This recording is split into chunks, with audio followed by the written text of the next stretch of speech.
bem, irmãos.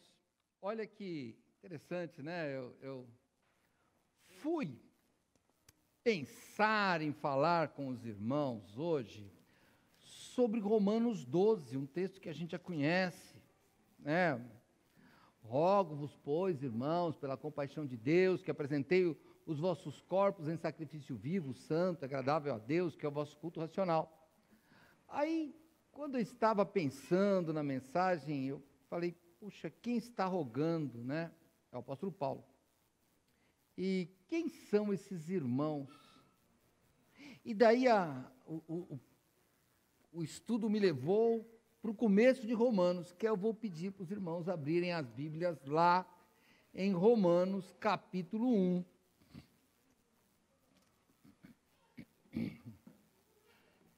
Porque com uma carta, né, eu saber quem era o remetente, né, e qual a mensagem, claro, é isso que tem lá dentro, o que tem dentro da carta, e quais são os destinatários.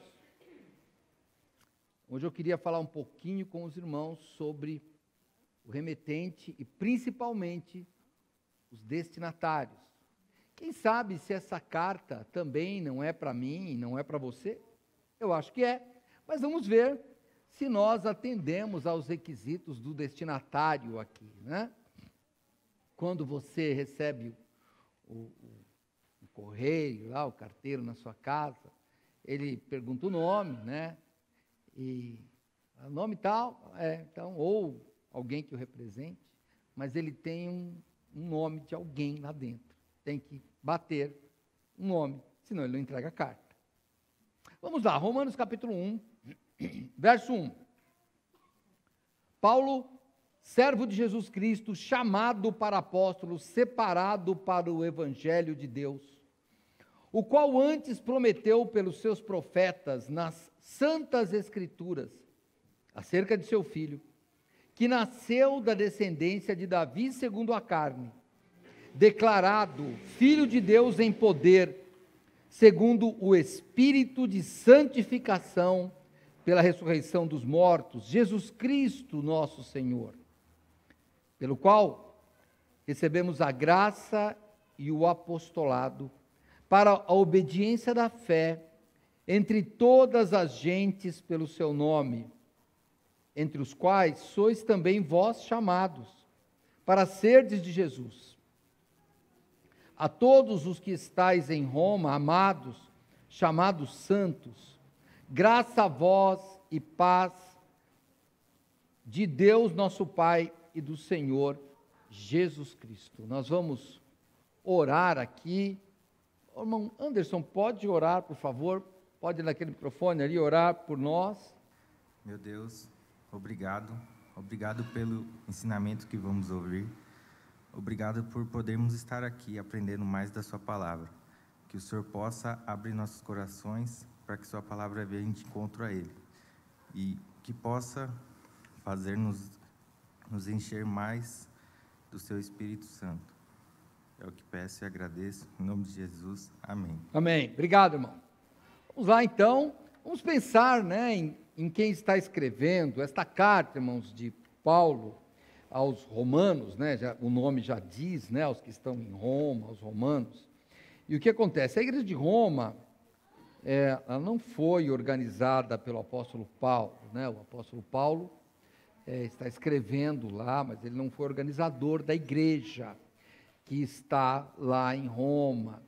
E vocês sabem, né, que lá, ou vocês sabem, ou pelo menos vamos estudar, que o apóstolo Paulo, ele era um fariseu, um perseguidor da igreja, e então ele tinha que se apresentar, porque as pessoas o tinham como um perseguidor, e agora ele vai como um pregador. E quem é ele? Ele não era um dos 12 apóstolos lá, ele não era, ele é um 13º apóstolo. Ele mesmo diz que ele é como se fosse um abortivo, ele é um aborto. Então ele vai defender a sua autoridade apostólica e como que ele fala. Ele começa aqui a carta dizendo, Paulo, servo de Jesus Cristo, chamado para apóstolo, separado para o evangelho de Deus. Então, ele usa a palavra servo. Mas a palavra servo, ela, na verdade, é uma palavra que é doulos, né, daria como escravo. É que nós, contemporâneos, para nós, escravo era aquele ser lá, que era pego por causa da cor. Não, escravo aqui é um servo que ou por dívida ou por guerra, ele é escravizado e ele passa a ser uma propriedade, porque o escravo não era uma pessoa, era uma propriedade, era um bem de uma pessoa. Isso é propriedade. Quando ele está falando que ele é um servo, ele está dizendo, aqui é um escravo de Cristo. É isso que ele está dizendo. Eu não tenho mais vontade, eu não tenho mais, como é que eu vou dizer, decisões. As minhas decisões agora são as decisões que Cristo manda eu tomar. É isso que ele está falando. E ele está dizendo aqui que ele foi chamado para apóstolo, ele foi convocado para ser apóstolo. Nós sabemos a história relatada em Atos, e ele mesmo depois conta numa das suas cartas, como aconteceu. O Senhor Jesus aparece para ele e diz, por que você está me perseguindo? E ele fala, quem és tu? Ele fala, eu sou Jesus, a quem você persegue. E a partir daí a vida do apóstolo Paulo muda completamente. Ele é chamado para pregar aos gentios. Quem eram os gentios? Gentios eram aquelas pessoas que não professavam a fé judaica. Haviam os judeus, por nascimento e religião, e haviam os prosélitos. Quem eram os prosélitos? Prosélitos eram pessoas que não nasceu da religião judaica, mas se converteram depois ao judaísmo. Então, ele está falando lá com os romanos, muitos judeus e outros prosélitos. Não se sabe, como eu disse, quem organizou essa igreja, mas provavelmente foi alguém que lá em Atos capítulo 2, quando Pedro faz aquele discurso, lá diz que tinha romanos. Então aquelas pessoas tinham de várias nacionalidades, depois você pode ler lá, eu não vou entrar porque não é o meu objetivo hoje, mas várias nacionalidades, pessoas de línguas diferentes, por um milagre de Deus, eles escutam na sua própria língua, e eles voltam convertidos, e aí eles começam a se reunir, e a igreja de Roma começa a crescer como igreja. É isso que acontece. Mas Paulo sabe que ele foi convocado. Nós vivemos num mundo, e principalmente no nosso país, que nós temos liberdade. Nós temos muita liberdade. Muita. Você não imagina que liberdade que nós temos. Tanto que nos escandalizamos quando nós ouvimos de outros países rígidos que não têm liberdade. A gente não sabe como funciona essa convocação. Recentemente, alguém tinha sido convocado para ser jurado. Você já foi convocado? Não jurado de televisão, jurado no tribunal do júri. Sabe, você recebe uma carta? Você recebe uma carta, e daí a pessoa fala assim, como é que eu me livro disso? Eu falo, não se livra. Não se livra. Claro, se ficar doente, etc., mas se você for falar a verdade, não estou bem, você não pode falar, não quero ir, você tem que ir. Tem que ir. É assim que funciona. Já foi mesário? Já fui mesário, né? Você recebe a convocação, tem que ir. Convocação é isso. Uma pessoa convocada é alguém que sabe o que tem de fazer, e ele sabe que não importa o que o espera, ele vai ter que fazer. Como eu falei, no século XXI, principalmente, né, na minha década lá de 70, quando eu era jovem, quando o exército convocava, não tinha essa de que quer servir ou não quer. Não tinha. Você é mais jovem hoje, eu sei de casos Que a pessoa fala, você quer? Não, eu não quero servir. Ah, então tá bom, vai embora. Não, década de 70, final ali da ditadura ali, ó. Quando você falava para o sargento lá, não quero, ele, que bonitinho, agora é que você vai servir. Não tinha dessa, então isso é convocação. Nós temos que hoje, eu vou pedir para você entrar e pensar nos conceitos bem sérios. Sabe o que é convocação? Eu sei que eu tenho que fazer. 1 Coríntios, você não precisa de ir lá, eu vou ficar em Romanos, mas eu vou ler alguns textos hoje, tá? Por exemplo, em 1 Coríntios 9,16, o apóstolo Paulo, ele é bem claro, ele diz assim, porque se anuncio o evangelho, não tenho que me gloriar, pois me é imposta essa obrigação, e ai de mim, se não anunciar o evangelho. Isso é uma convocação, eu tenho que fazer isso e acabou, não tenho escolha, é assim que funciona. E você que pensa, pastor, no céu eu vou ter liberdade. Irmãos, olha, alguém já disse, se eu não me engano foi Agostinho, que, pensa bem, o ser humano, antes dele comer daquele fruto, ele era livre. Daí ele quis escolher o bem, entre o bem e o mal. E quando ele pôde optar, ele ficou preso. Liberdade é fazer tudo aquilo que Deus permite que você faça. Isso é liberdade. Senão não há liberdade. Aqui nós temos a ideia de que eu sou livre, eu faço o que eu quero. Não, não faz o que você quer. Nunca você faz o que você quer, como nós vamos ver no discorrer aqui de hoje. Vamos lá. Voltando lá, ele está falando agora do quê? Ele se apresenta, eu sou Paulo, sou apóstolo, fui chamado por Deus e estou aqui como um apóstolo representante do Senhor. As instruções são do Senhor. A palavra apóstolo quer dizer enviado, mas neste caso de apóstolo bíblico, é alguém que tinha que ter tido um contato com Jesus, tinha que ser um seguidor de Jesus. Por isso que para Paulo ser um apóstolo, Jesus tem que se apresentar pessoalmente a ele, senão ele não teria essa característica de ser um apóstolo. Então ele fala, sou um apóstolo. E sobre o que ele fala? Ele fala no versos 3 e 4 do capítulo 1,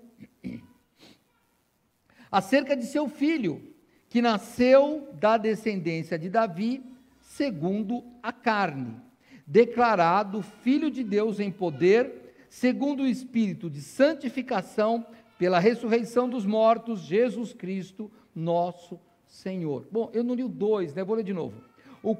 A partir do 2, perdão, quando ele fala do Evangelho de Deus, ele diz aqui, aliás, quando ele fala que ele é servo de Jesus Cristo, separado para o Evangelho de Deus, no verso 2 ele diz, o qual antes prometeu pelos seus santos profetas, pelos seus profetas nas santas escrituras, acerca de seu filho, que nasceu da descendência de Davi, segundo a carne, declarado Filho de Deus em poder, segundo o Espírito de santificação, pela ressurreição dos mortos, Jesus Cristo, nosso Senhor. Então, quando ele fala para os judeus sabiam que Jesus, ou o Messias, Cristo é Messias, né?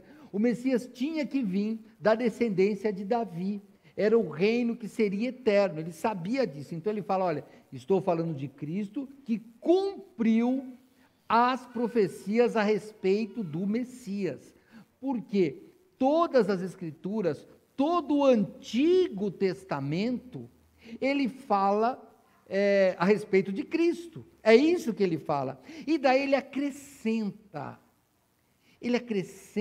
um fato que choca todos os judeus e choca também as outras religiões, porque lembra, ele estava escrevendo aos romanos. Roma, a cultura romana, ela pegou os deuses gregos e transformou em deuses também, né? Então, sei lá, é um deus romano, vira outro deus com a mesma coisa, é o mesmo deus, só muda de nome. Então, ele está falando com essas pessoas aí, e daí ele fala de ressurreição. É algo que causa tanto choque, que em Atenas, lá onde estava ali o núcleo da cultura grega, você vai lembrar que Paulo está em Atenas, em determinado momento de sua vida, e ele vai no Areópago, que era um teatro, ou um anfiteatro, onde as pessoas falavam, discorriam, e se permitiam fazer discurso. Tá, vem cá, vem falar. Nem queremos te ouvir. E Paulo vai, ele fala de Deus, e o pessoal vai escutando.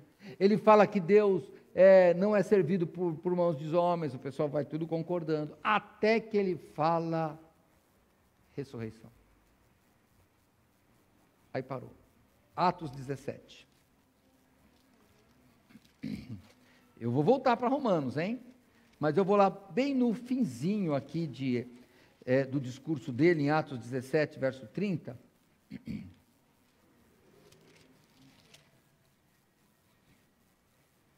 Mas Deus, não tendo em conta os tempos da ignorância, ordena agora a todos os homens e em todo lugar que se arrependam, porquanto tem determinado um dia em que com justiça há de julgar o mundo, por meio do homem que o destinou. E disso deu certeza a todos, ressuscitando-o dentre os mortos. Aí, acabou o discurso. E como ouviram falar da ressurreição dos mortos, uns escarneciam, satirizados, e outros diziam: acerca disso te ouviremos outra vez. Eu quero te falar o seguinte: você pode acreditar em qualquer coisa.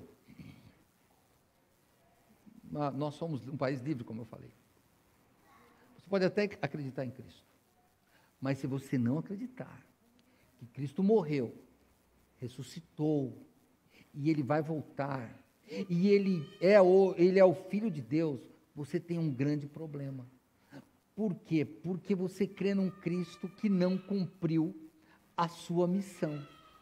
Esse é o problema.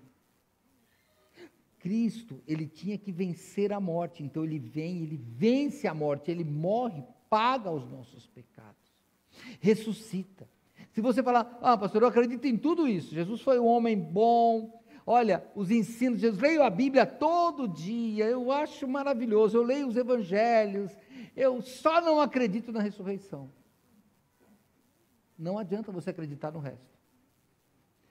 Porque o mesmo apóstolo Paulo, ele diz assim: se Cristo não ressuscitou, a nossa fé não tem valor. Ele usa a palavra vã, mas é isso. A nossa fé não tem valor. Você tem que acreditar. Por quê? Primeiro, porque foi um fato histórico mesmo, mais de 500 pessoas ouviram, e pense bem, hoje você vai dizer que é mentira? Hoje, vamos pensar aqui, olha, sem religião, hein? Vou pensar historicamente. Você sabe que historicamente, cristãos foram mortos, crucificados, queimados vivos durante toda a história. Começando lá do começo, no século I lá. Você acha que esse pessoal ia morrer se eles não tivessem a certeza? Pensa bem, ia morrer se não tivesse certeza. Então, historicamente, agora tem, é claro, a parte espiritual. Como você não vai acreditar na ressurreição? Se o evangelho é esse, o evangelho é que Deus se fez carne, habitou entre nós, morreu e ao terceiro dia ressuscitou. E agora está sentado à destra do Pai, e um dia voltará para nos julgar. Se você não acredita nisso, você não acredita no evangelho. Mas quando você ouve uma verdade como essa, você pode fazer alguma coisa. Eu vou dar 3 opções. Você pode falar assim: eu não acredito nisso. Então, tá bom, você tem um problema. Mas por educação, você veio até aqui, ou você está aí na internet. Bom, se você tiver aí, você pode mudar de canal, isso é mais fácil, né? Sai do, sei lá, se é YouTube, ou Facebook, ou qualquer rede que você tiver, é fácil. Mas você que está aqui, dificilmente você vai levantar e falar assim: vou indo embora, porque eu não acredito nisso. Não, você veio até aqui, imagino que você quer ouvir até o final, por isso você veio até aqui. Mas você pode dizer: acerca disso te escuto depois, como aquelas pessoas fizeram lá em Atos. Eu nem terminei a leitura, né? Só para você ver o seguinte: quando eles falam isso, olha, verso 32 de Atos 17. E como ouviram falar da ressurreição dos mortos, uns escarneciam e outros diziam, acerca disso te ouviremos outra vez. Você pode fazer isso, só que tenha certeza de uma coisa, eu não quero ser grosseiro, mas eu não vou correr atrás de você. Porque a Bíblia diz, e Paulo saiu do meio deles, porque é uma decisão pessoal. Não vou tentar te convencer. Quem vai te convencer é o Espírito. Eu só vou te pedir uma coisa. Não deixe para amanhã. As decisões deixadas para depois, sabe o que acontece? Elas endurecem, criam raiz de amargura dentro de você e você vai perder a chance. Tem coisas, irmãos, que tem que ser naquele momento. Os novos administradores, etc., chamam isso de timing. Tem que ser naquela hora, é o tempo certo, na hora certa, no dia certo. E quando você ouve falar de Cristo, a Bíblia fala qual é o dia certo, e o dia certo é hoje. Sempre é assim. Talvez, Paulo tenha escrito a carta aos Hebreus, ele é um forte candidato. A Bíblia não diz qual é o autor, mas é um forte candidato. Tanto que se você tem uma Bíblia, como a minha, que era trinitariana, ela começa, carta de Paulo aos Hebreus. Então, mas vamos lá, sendo ele ou não, sempre é Deus que está mandando escrever. Então, Hebreus capítulo 3, verso 13, diz assim, antes exortai-vos uns aos outros todos os dias durante o tempo que se chama hoje, para que nenhum de vós se endureça pelo engano do pecado. Sabe qual é o problema? O pecado vai te enganar. O pecado vai te enganar. Já notou que tem coisas que você demora para decidir e pensa, e acaba não dando certo? Perdeu o tempo. Olha, estou agora tirando da minha mente tudo que eu lembro dos namorados da igreja. Hein? Vou tirando. Mas, há uns 20 anos atrás, mais, quase 30, quando eu assumi o pastorado, chegou um irmão aqui, namorava, quanto tempo? Não sei, eram 5, sei lá, 7 anos. Aí, sabe, quando a gente é novo, vocês falam hoje que o pastor Neu é duro, mas sabe por quê? É porque o pastor Neu vai ver, o tempo, ele endurece com o coração, endurece pelo engano do pecado, mas o tempo também amolece a gente, né, irmã Vanessa? O tempo vai amolecendo, a gente não é mais igual, não. Não é verdade, irmão? Ou só eu que vou ficando mole. Pastor, eu cheguei, o rapaz, falei assim, ou você vai marcar o casamento, ou você vai largar dessa moça. Porque eu não quero mais te ver namorando com ela. Sabe o que aconteceu? Largou, em 6 meses cada um casou com outra. Feliz até hoje. Tem coisas, irmão, que o tempo não quer dizer nada. Não estou falando para você casar às pressas, não. Estou só falando que tem coisa que é o tempo. Você tem que decidir o tempo. Às vezes demorou tanto e fez besteira. Então, tem o tempo certo, é o tempo que você sabe. É o tempo que você sabe. Olha, nós, fim de semana, eu não estava aqui, a visitou o irmão Joventino, a irmã Bica lá, que foram membros dessa igreja, moram lá na Praia Grande, a gente esteve lá, estamos com eles lá, e ele estava me contando. Olha a história, ele era noivo de uma pessoa, e a esposa, hoje a esposa, era noiva de outro. Aí, os 2 noivados não deram certo. E eles eram vizinhos, ele falou, quer casar comigo? Olha como é que era naquele tempo, hein? Vou falar com meu pai. Vou lá falar com o pai da moça, quero casar com a sua filha, o que o senhor acha? Ele falou, tá bom, você tem um tempo? Olha o que ele falou. Coitado, noivo, não fale isso. Ele falou para o sogro, o futuro sogro, então, o senhor decide. Ele, tá bom, 15 dias. Não, 15 dias não dá, eu tenho que construir uma casa. Ele falou assim, tá bom, vou te dar um tempo mais. Enfim, em 3 meses eles casaram. Pastor, que loucura. 64 anos de casado eles vão fazer. É uma loucurinha boa, hein? Tem muita gente que namorou tanto e não conseguiu chegar nisso. 64 anos de casado. Não estou falando para você casar, eu estou dizendo que tem decisões que é naquele time, naquele tempo. E aceitar a Cristo é naquele tempo. que Deus te chama, é naquela hora. Tem coisas que tem que ser naquela hora, não dá para ser depois, não dá. Por quê eu estou falando isso? Porque agora nós vamos para os destinatários, e eu quero saber, nós já vimos que Paulo é o escritor, Deus é o autor, ele fala de Cristo, e ele diz que tem a autoridade de Deus, então a mensagem é de Deus, nós já sabemos isso. Agora ele escreve para umas pessoas de Roma, e ele dá umas características destas pessoas, e claro, eles eram os primeiros leitores, mas será que hoje nós podíamos ser os leitores dessa carta? Leia comigo, volta para Romanos, que é o texto, Romanos capítulo 1, verso 5. Ele está falando aqui de Jesus Cristo, pelo qual recebemos a graça e o apostolado para a obediência de fé entre todas as gentes pelo seu nome, entre os quais sois também vós chamados para serdes de Jesus Cristo. A todos os que estáis em Roma, amados de Deus, chamados santos, graça a vós e paz de Deus nosso Pai e do Senhor Jesus Cristo. Vamos pensar nessas características aqui. Sabe o que ele diz aqui? Olha, verso 6, entre as quais sois também vós chamados para serdes de Jesus Cristo. Embora serdes aí, está chuleado, está em itálico, não está no original, mas veja bem, o fato de não estar original não quer dizer que não existe a palavra. É porque tem coisas, irmãos, que elas simplesmente não existem em outra língua. Não existe, né? Você sabe por que farmácia era com PH? Porque muitas línguas não tinha F. Não existia F, era PH, a letra F não existia. Então, eu já até falei, acho que foi aqui, eu não me lembro se foi aqui, mas quando eu falo aqui, este copo, que está perto de mim, eu uso T, este. Quando eu falo essa câmera, com 2 S, é porque está longe de mim. Então, essa câmera, este copo.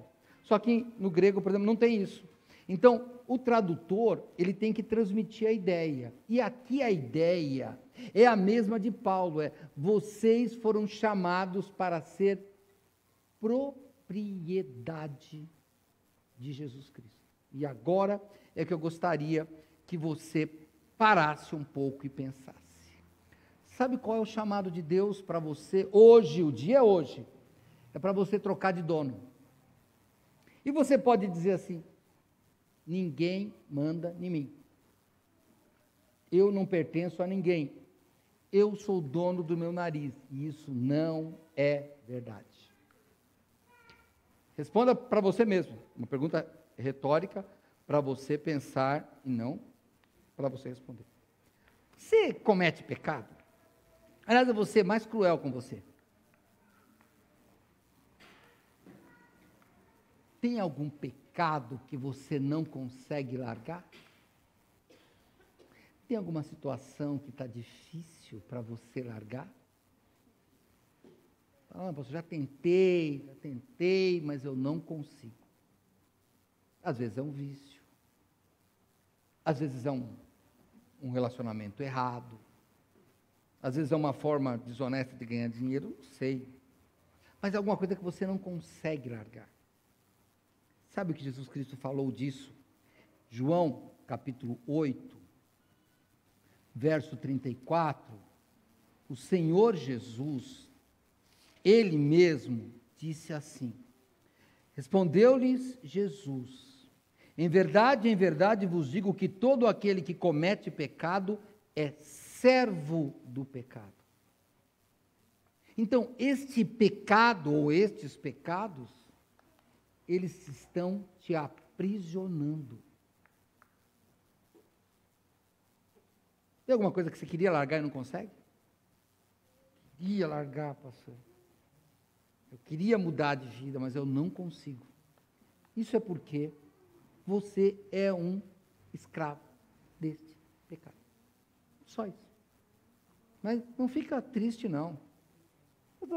É que a palavra escravo dói. Eu sei, só que é verdade. Todos nós somos escravos, nós pertencemos a alguma coisa, a gente pertence a alguma coisa. Nosso conjunto é esse, de pertencimento.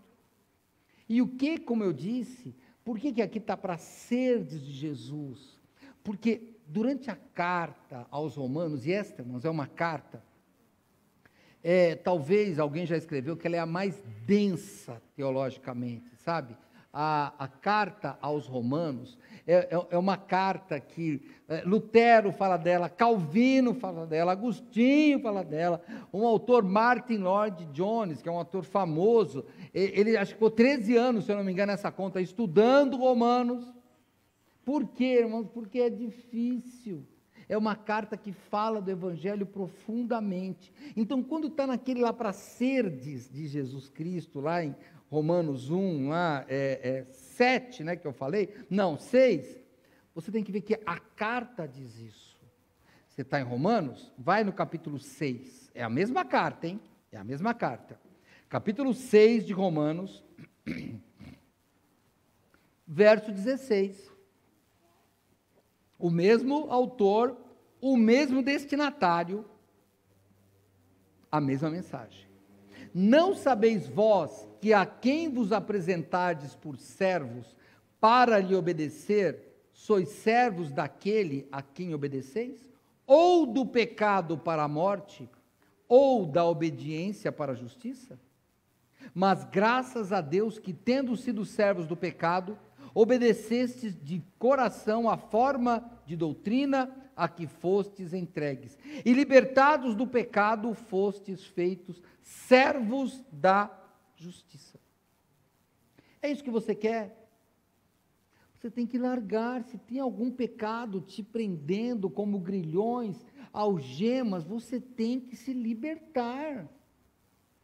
Hoje, sabe que eu não consigo? Consegue, você vai conseguir. O problema é que falta vontade. Falta vontade. Olha, nós temos psicólogos aqui na igreja. Eu vou aqui ousar, né? Porque eles, embora psicólogo não possa receitar remédio, só os remédios, né, os psiquiatras podem. Mas, irmão, o remédio sozinho não faz muita coisa, não. O remédio, ele nos ajuda. Aliás, qualquer doença. Mas o remédio ajuda. Porque você tem uma série de coisas que você tem que fazer para você ter saúde. Não basta só isso. Então, uma das coisas que você tem que fazer, e eu estou falando com pessoas que aceitaram Cristo, porque Paulo está escrevendo para pessoas que pertencem a Cristo. Ele está dizendo que você tem que trocar de dono. Ou melhor, conscientize que você trocou de dono, agora você não serve mais o pecado. E daí você tem que se libertar disso. É difícil? Irmãos, tudo é difícil. Sabe por que a gente fica com essa barriga aqui? Porque a gente não consegue se libertar daquela vontade de comer besteira. É isso, irmãos, na verdade é isso, né? A gente fala assim, estou no regime. Sabe como é que é o regime? Só vou comer 3 pedacinhos da pizza. Não, é assim que é o nosso regime. É assim. Mas sabe que eu conheço uma pessoa, na verdade é um filho meu, é muito interessante. Primeira semana a gente chama ele para almoçar, ou para jantar em casa, ele fala, não vou. Eu falo, filho, você está com saudade? Tô, mas se eu for, vou quebrar meu regime. Gostei. Eu aprendo com meus filhos, talvez eu tenha que fazer isso. Me prender. O que é que te prende? Talvez alguma tecnologia? É o amor ao dinheiro? O que é? É a tentação por alguma coisa que você não consegue dominar? Se amarra. Se amarra. Prende. Fica longe. Pastor, mas vai doer. Claro que vai doer. Uma pessoa tinha que fazer um regime. Tinha que cortar, eu acho que era o açúcar, depois eu vou perguntar para ele com calma. Passou mal. O cônjuge ligou para o médico. Meu marido, minha esposa está assim, assim, sofrendo, estou desesperado, não sei o que, o médico tranquilamente, pode ficar tranquilo, é uma crise de abstinência, pode deixar ele que ele não vai morrer não, fica tranquilo. É assim que é a nossa vida de pecado. Nós temos uma crise de abstinência que nos deixa doido, a gente soa, a gente se desespera, mas na verdade tem que livrar do pecado. E se você tem um pecado aqui, você é um daquele que foi chamado para ser do Senhor Jesus Cristo, a Bíblia diz que você tem que largar. Paulo está falando isso aqui. Você é servo, considere-se um escravo. Ah, pastor, eu não consigo me libertar dessa tentação. Escravo. É o que a Bíblia diz, eu estou só na carta de Romanos. Olha, capítulo 6, leia capítulo 6, olha o que ele diz no verso 6 do capítulo 6 de Romanos. Capítulo 6, verso 6 de Romanos. Sabendo isto, que o nosso homem velho foi com ele crucificado, para que o corpo do pecado seja desfeito, para que não sirvamos mais ao pecado. Você não pode servir ao pecado. Às vezes nós escutamos aqui, eu, pastor Neil, pastor, eu já tentei de tudo quanto é jeito. Falo, não, você tem que sair da escravidão, filho. Fazer o quê? Tem que sair da escravidão. A carta está dizendo isso, por isso que volta lá para Romanos 1. Por isso que quando você vê lá no verso 6, para serdes de Cristo, é isso, porque lá no meio da carta está falando isso. Para você ser de propriedade de Cristo, é isso que você tem que ser, de propriedade de Cristo. Nós estamos numa época difícil para você, sabe? Difícil. Graças a Deus nós aqui dos 60 para cima, vocês sabem que eu não torço para time nenhum, né? Eu brinco que eu torço a Portuguesa, Juventus, qualquer um daqueles que não apita. Sabe por quê? Porque quando eu era jovem, quando você falava assim, ó, Rivelino, sinônimo de Corinthians, você falava Leivinha, Palmeiras, Pelé, Santos. E hoje? Paga mais, é lá que ele está. Então, você que é dessa geração tem que tomar cuidado, porque você perdeu a referência. Você devia torcer para os jogadores, e não para os times. Aliás, ó, não estou profetizando. Isso vai acontecer em breve, sabe por quê? Não tem aqueles jogos lá que você é dono do jogador, não importa o time, não tem um negócio desse aí? Não tem uma brincadeira aí que o pessoal até aposta? Eu não posso nem apostar porque eu nem sabia esse negócio, mas eu descobri que é assim. Eu tenho um jogador, eu tenho o meu time. Só que o meu time tem um jogador que está no Barcelona. Não tem um negócio desse, pessoal? Vocês jogam futebol aí? Tem, não tem? Tem sim, eu sei que tem, ué. Vocês mais velhos, mas eles têm, sabe? Tem um time, é isso aí, obrigado, irmão. Um corajoso aí. Tem, e sabe o que é isso, irmão? É que num futuro você vai ver, nós vamos torcer para os jogadores, não importa para que time que eles vão. E daí nós vamos brigar pelos jogadores, e já está acontecendo isso, porque no nosso tempo a gente respeitava, o David não é tão velho, mas eu sei que você sabe desse tempo aí, o cara não admitia jogar no outro time, não tinha esse negócio, era do time dali, não tinha dinheiro, não é? Era ali, ó, vou jogar nesse time e acabou, era ali que ele jogava, raramente, podia ser que tinha uma troca, mas era muito raro, hoje não, hoje quem pagou mais, acabou. Na verdade, né, ele fica ali, os empresários é que decidem. E agora, o que é esse jogo aí que eu estou falando para vocês aí, que eu não participo, hein, eu só sei. Você é empresário, e daí você começa a olhar o jogo. E sabe onde isso vai dar? Vai ser assim, desse jeito. Você vai escolher a sua igreja, você vai escolher o seu jogador, você vai escolher até o seu pastor. Só que você tem que lembrar que você é de Cristo. Você não pode escolher. E se você está servindo o pecado, você não está servindo a Cristo. Não tem como servir duas pessoas. Por isso é que Paulo disse, olha, o nosso homem velho foi crucificado.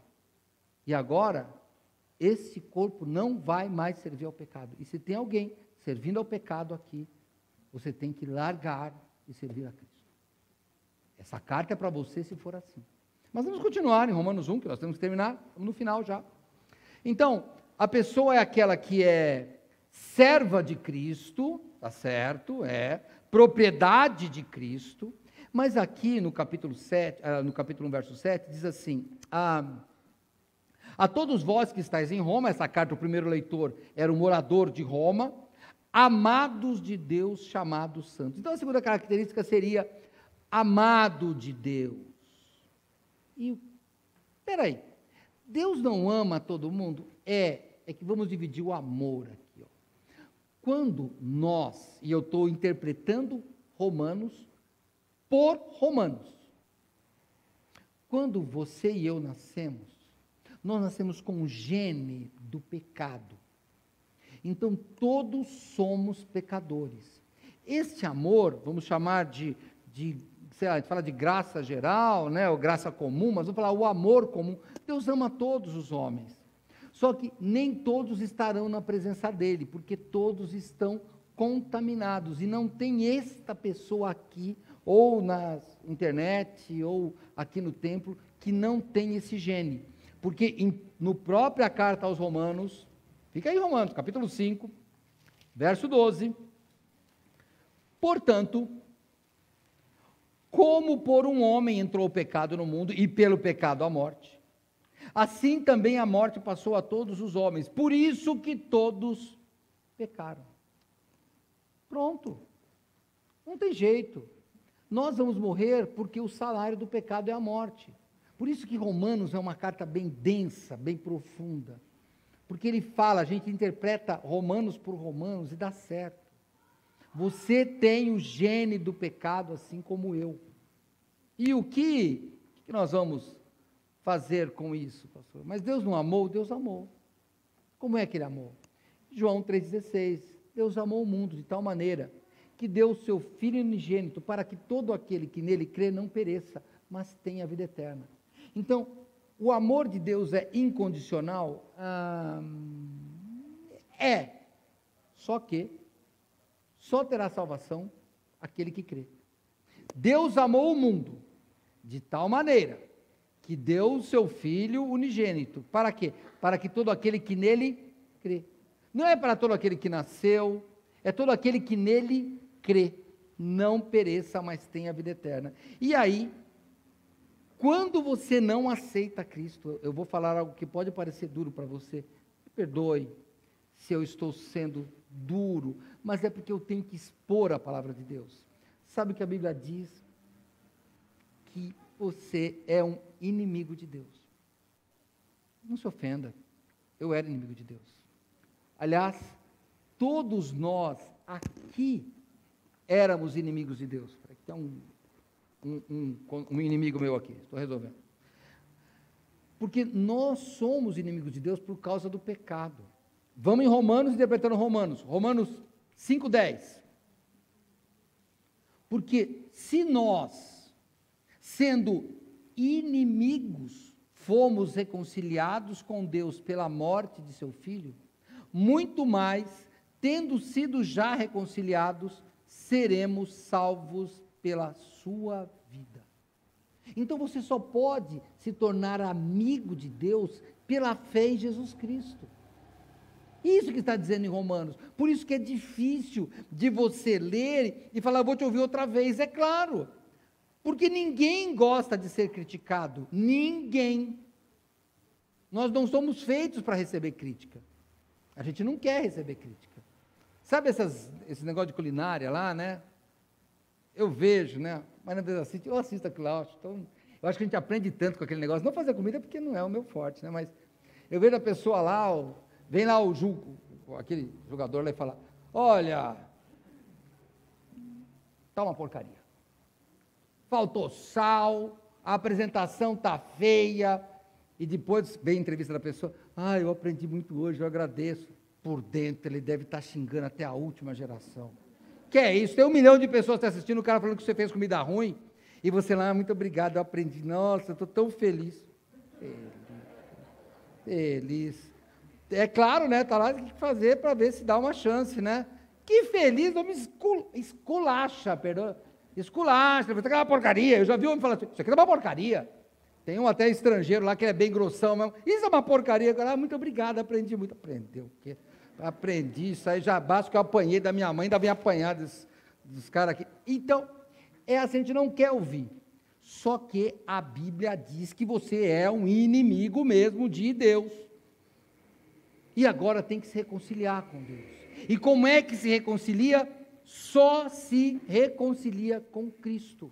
É a única saída, não tem jeito. É a única saída. Você que está fugindo de aceitar Cristo, fazendo como aquele ateniense, depois eu escuto isso.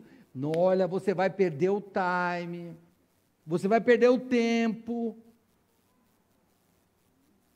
Pastor, passou a Covid, tá? Passou já, agora os jovens vão viver. É?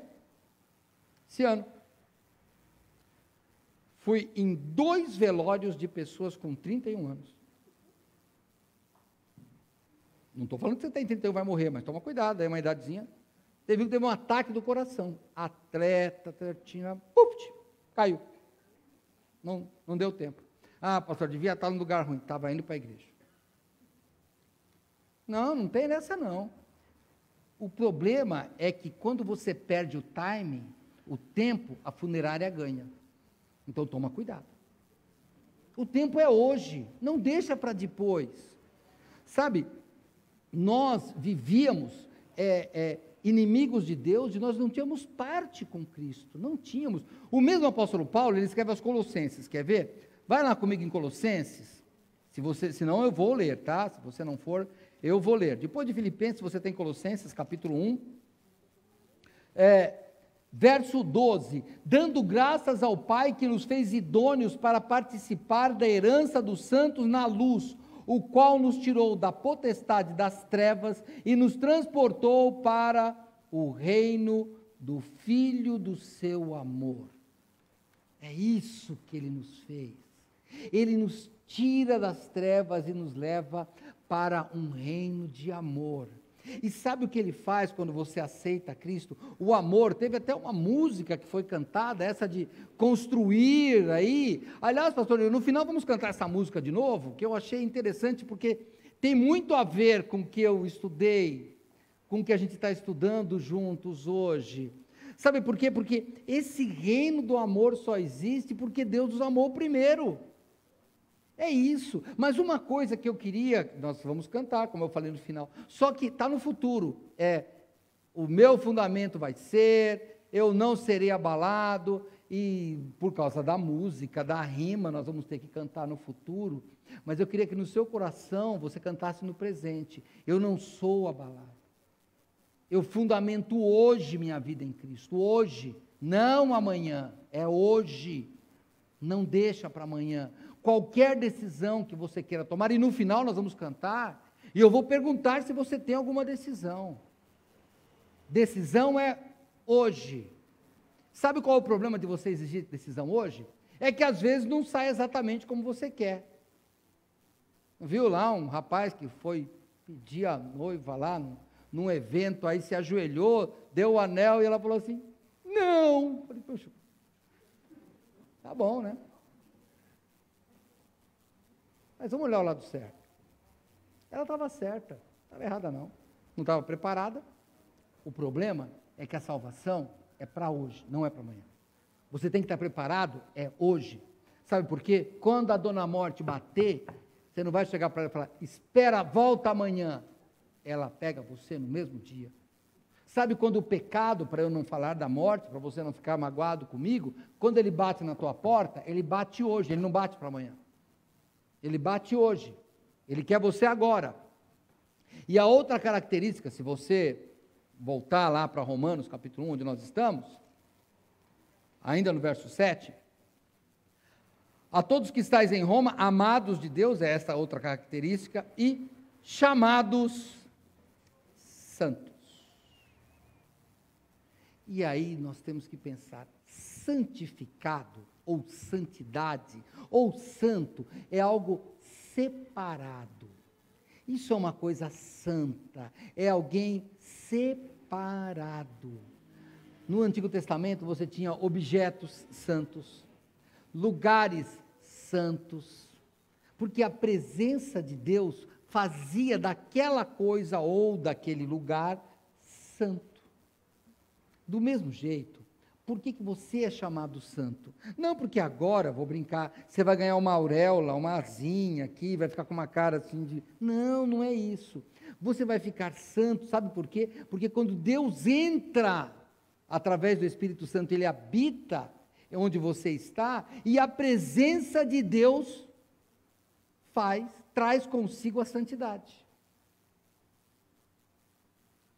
Josué, se você vai lá no Antigo Testamento, tira a sandália que está no teu pé, porque o lugar é santo.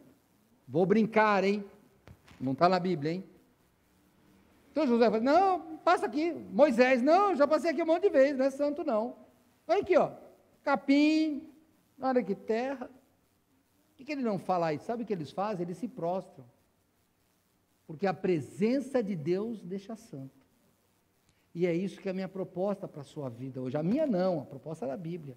É que você seja santo pela presença de Deus na sua vida.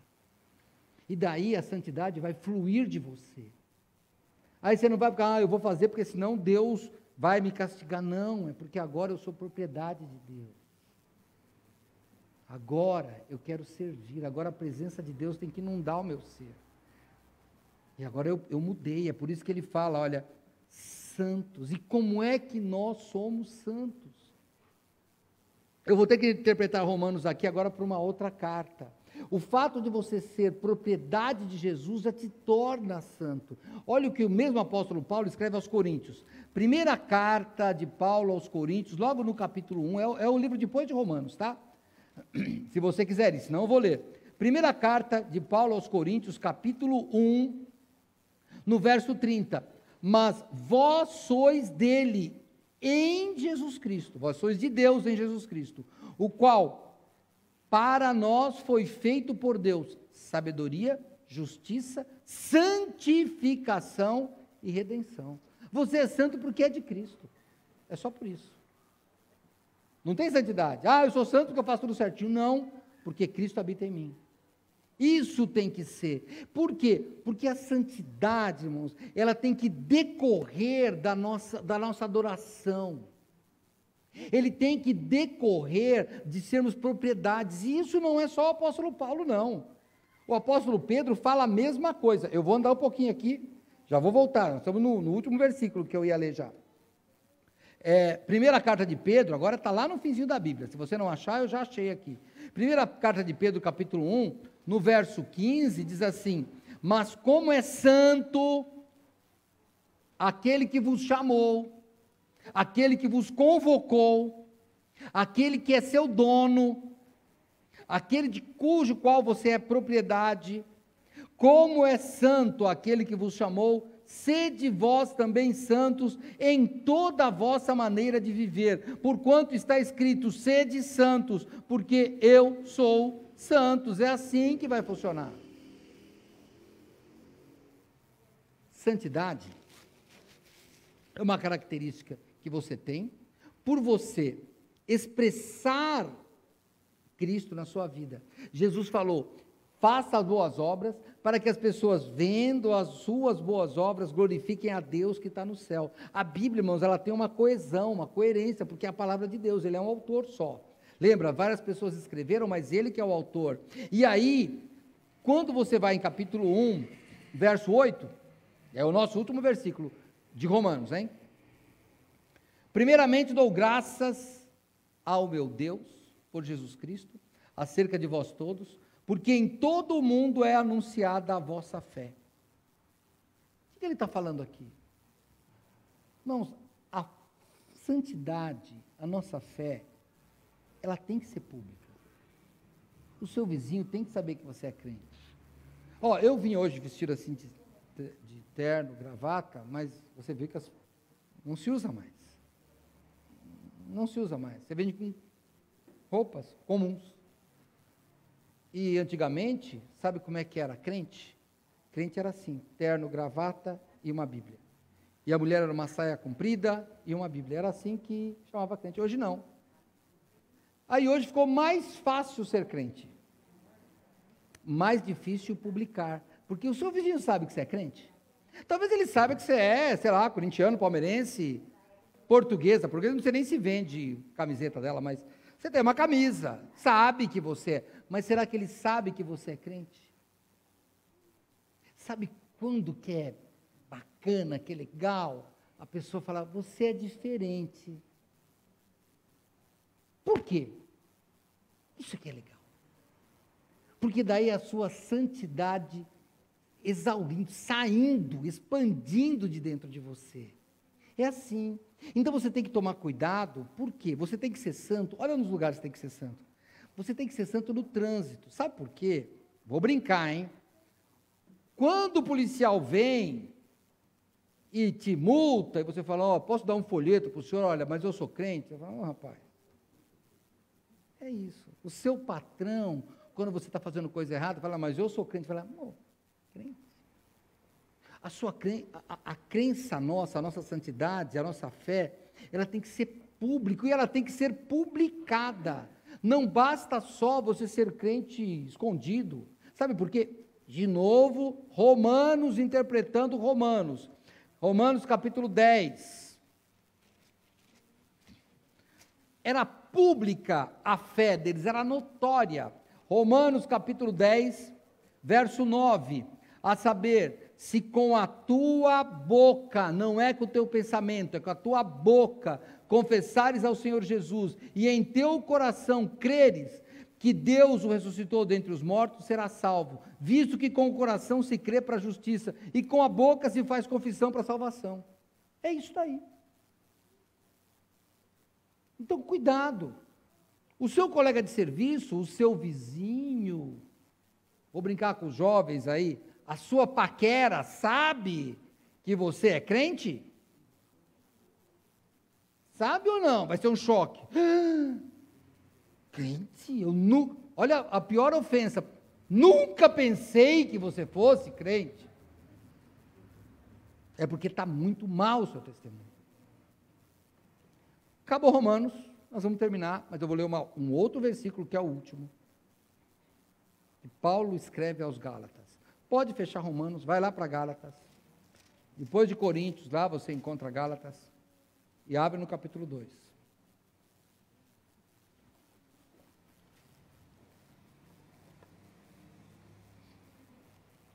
Gálatas capítulo 2.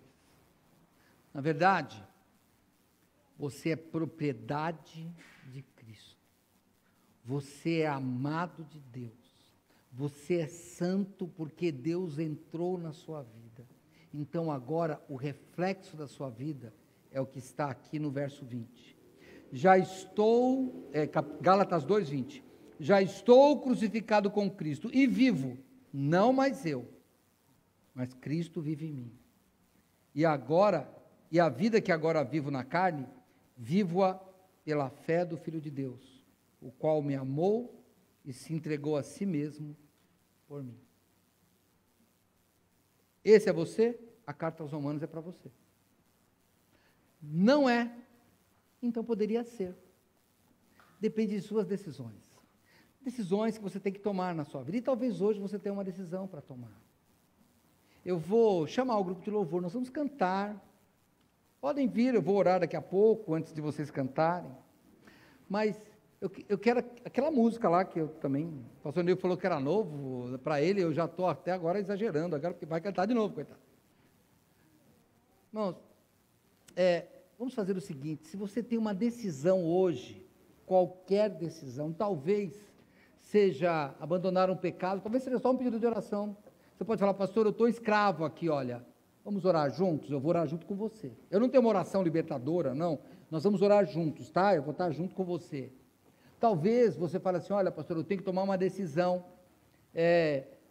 Algumas pessoas falam assim, olha, pastor, eu não sei que igreja que eu fico, toma uma decisão. Sabe, não fica igual aqueles namorados que eu falei aí, estou namorando essa igreja, não, já decide. Se for aí na internet, você escreve aqui nos comentários que a gente vai entrar em contato com você, mas tome uma decisão. Nós vamos cantar, como eu disse, a música, em tempo futuro, mas eu queria que você colocasse no tempo presente, que Deus seja o seu fundamento presente. Paulo não diz, eu serei crucificado, ele disse, eu já estou crucificado. Ele não diz, eu vou viver, ele diz, eu vivo. E a vida que amanhã viverei, não. ele fala: a vida que agora eu vivo pela fé no Filho de Deus, o qual me amou e se entregou a si mesmo por mim. É essa a sua vida? Se é isso, vamos tomar decisões hoje. E faça igual os crentes lá de Roma, publique para que todos saibam. Se você tem uma decisão hoje, pode publicar. Vamos orar. Senhor Deus, muito obrigado por tua palavra esclarecedora, Senhor, mesmo não sendo digno de explicá-la e não tendo tanto a sabedoria que o Senhor precisa de mim, eu não consigo, mas eu sei que o teu Espírito Santo vai completar essa mensagem no coração das pessoas, e que tomem decisões hoje, Senhor Deus, que hoje pessoas que estão longe da igreja voltem, pessoas que não aceitaram a Cristo, que aceitem, pessoas que não se batizaram, Senhor, que possam pedir o batismo, pessoas que estão na dúvida, Senhor Deus, que hoje tenham certeza. Nós pedimos, porque não temos dúvida de que Jesus morreu, ressuscitou e virá. Não temos dúvida de que Ele nos salvou. Não temos dúvida de que Ele quer que andemos em novidade de vida. E é por isso que oramos em nome de Cristo. Amém.